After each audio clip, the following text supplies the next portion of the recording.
Avevano circondato e minacciato un quindicenne per farsi dare il giubbotto di marca che indossava, tentando poi di portargli via anche le scarpe. 4 minorenni, 3 di Rosà, 1 di Cittadella, tutti tra i 16 e i 17 anni, nel giro di pochi giorni sono stati individuati e denunciati dai carabinieri grazie alla testimonianza e alla denuncia della vittima, un quindicenne rosatese. La rapina era avvenuta il pomeriggio del 29 ottobre in via Montegrappa a Rosà. Il gruppetto aveva circondato il ragazzo appena uscito da casa con un compagno di classe che era stato allontanato con delle minacce. Ottenuto il giubbotto con altre pressioni verbali e fisiche, il presunto capobanda lo ha indossato chiedendo ai complici come gli stesse addosso.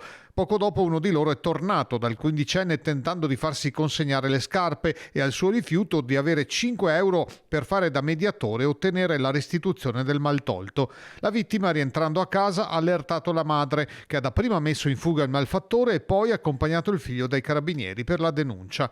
2 degli aggressori già li conosceva, un sedicenne, il suo compagno alle elementari, già noto ai carabinieri di Rosà, e un 17enne di Cittadella, che aveva già a suo carico un avviso orale e un divieto di accesso agli esercizi pubblici di Bassano. Quest'ultimo, convocato in caserma 10 giorni dopo, si è presentato accompagnato dalla madre proprio col giubbotto rubato che ha prontamente restituito. Per tutti e 4 è scattata la denuncia per rapina aggravata in concorso. Per il 17enne il Tribunale per i minorenni di Venezia ha deciso il collocamento in una comunità di recupero a Reggio Calabria eseguita lo scorso 28 dicembre.